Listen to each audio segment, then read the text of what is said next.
think the way they do.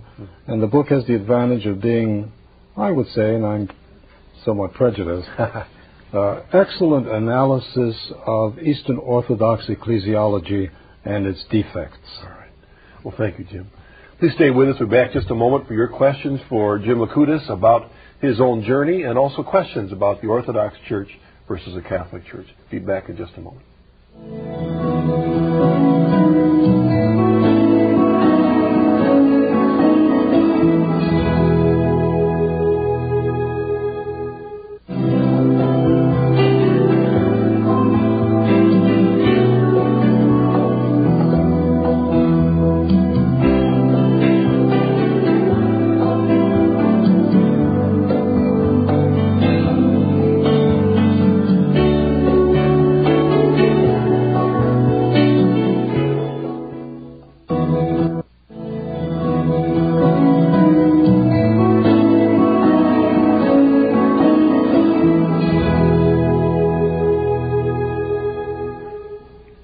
Welcome back to the Journey Home. My guest for this evening is James Likoudis. We've been talking about his journey from the Eastern Orthodox faith into the Catholic Church.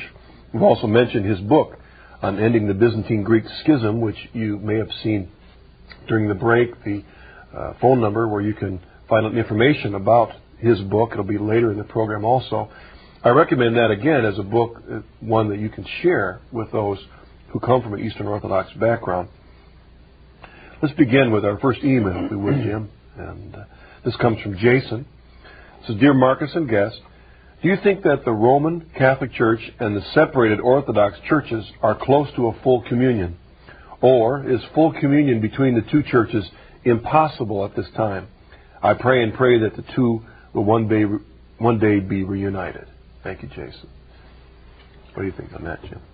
I think it's close. There's no question that the Patriarch Athenagoras and the Patriarch Demetrius and now the Patriarch Bartholomew are very open to reunion. And this is the great hope of the Holy Father, that one day, surrounded by the patriarchs of the Eastern churches, they can celebrate the Eucharist together. That would be the great manifestation of the restored visible unity of the Church with our separated brethren. It's quite possible that another great ecumenical council of union might very well meet in a few years. We have to understand that there are problems among the Eastern Orthodox insofar as there is a kind of Protestantization that is also evident there. There are different intellectual currents, a Catholicizing current, where you've got a certain openness to unity with Rome. And on the other hand, you've got the hardheads who want to remain in that tragic, irrational schism of theirs, influenced by a sort of anti-Roman complex. We have to understand also that Eastern Orthodoxy has been influenced by some of the Protestant polemics against the papacy. But you've got these different currents. You've got a Catholicizing current, and you've got a Protestantizing and secularizing current. Now, you have a novel situation occurring in modern history, namely that for the first time the Eastern Orthodox churches are confronted by a thoroughly secular society. That is something terribly new, and that is something that the followers of, let's say, the great convert Russian Newman, Vladimir Soloviev, he has some of his followers in Russia, who say that the only answer to the problems of Eastern Orthodoxy being confronted by an increasingly inhumane and genocidal secular society is unity with Rome. So you have these different currents of thought, and it seems to me that I think we should be very optimistic. Didn't Our Lady of Fatima promise the conversion of Russia? And I've always understood that to mean a Catholic Russia, which will renew its great mission that some of the Russian philosophers talked about in the last century, who seemed to ascribe to Russia a special mission to convert Islam. And it may very well be that the terrible, crucifying persecutions that both Catholics and Orthodox suffered in Russia is the seed ground for this new mission of a Catholic Russia that will emerge from a reunion council being held perhaps within the next few years. When you see this openness, do you see it more or less in the hierarchy of the Orthodox churches or in the laity? Or is there as much an openness amongst the laity? I think there is a greater openness among the laity. But there are some ecumenically minded bishops among the Eastern Orthodox who also look to hopefully a reunion council that will settle these differences. All right. Let's take our first caller. This is Peter from Connecticut. Hello, Peter. What's your question for us tonight? Yes, I'm a Roman Rite Catholic, but for the last 10 years I've participated in one of the Unite rites, the Melkite Rite, which I find has a beautiful liturgy, a beautiful celebration of the Sacrament of Reconciliation especially. And I find more and more Roman Rite Catholics attending the Melkite Rite where I live. And I find that there's a possibility of a bridge there, and I wondered what the gentleman thinks of, well, I know the Holy Father thinks there might be a bridge there, too, between the Unite churches and Rome and the Orthodox Church, the more Orthodox Church. All right. And I just like to hear his comment on that. All right. Thank you, Peter.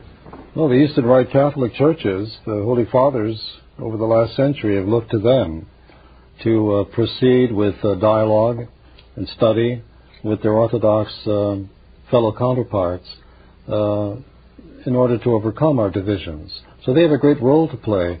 One of the things that the Pope has mentioned in those two apostolic letters, Et Unum Sint and Orientale Lumen, you will not have ecumenism making any progress with this highest priority of this Pope's pontificate, namely union with the East, if Catholics do not pray for it.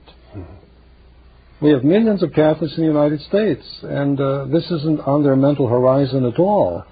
But they've got to understand that, to the mind of Pope John Paul II, the highest priority of this pontificate is union with the separated Eastern churches, because we need their sense of tradition. We need their sense of beautiful liturgical celebration. We need their sense of the great fathers of the East and the doctors of the Church in the East. Their witness today, as we confront modern man, who is increasingly secular and, sad to say, atheistic. And hasn't it been a common thread, constant thread, from John Paul's first encyclical all the way through, as we pointing ahead to the great Jubilee, when the prayer was that there would be this reunion? Yes. And, of course, that needed our prayer all along and our work to reach out. There was this marvelous Trappistine nun who lived in a monastery in Grottaferrata outside of Rome, Blessed Maria Gabriela, who gave her life totally for the union of the churches, all her sacrifices. And the same thing with St. Leopoldo of Castelnuovo, a marvelous Capuchin priest who died about 1947. And St. Leopoldo offered all his works, all his sufferings, all the confessions that he heard, 15 hours a day for 50 years, for the union of the Eastern churches with Rome. He was canonized by John Paul II. So we have two marvelous patrons, also the great Ukrainian saint, Saint Josaphat, who died a martyr for the unity of the church in the 17th century. So we have these great witnesses, a cloud of witnesses, praying for the union of the churches. But we need the prayer of the Catholic people of God for this. Prayer and charity. Yes. Prayer and charity. Let's take our next email. Good question. This comes from Mrs. Yee.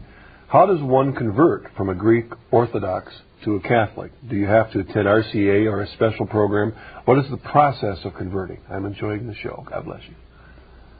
Well, I think basically to make a profession of faith.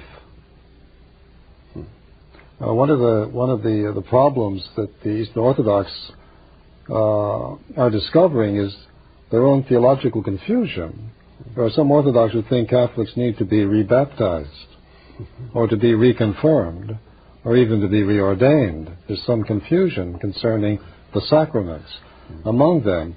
But for Greek Orthodox people who want to be authentically Catholic, they should be, they have to make a profession of faith. Presumably they should have some study of the faith with a good priest or in a good program. Hopefully the RCI program will use the Catechism of the Catholic Church. That's probably a good place to begin. Yes, I think everyone should have a copy of the Catechism of the Catholic Church. And you notice one of its beauties, Namely, it incorporates much of the witness of the Eastern Catholic churches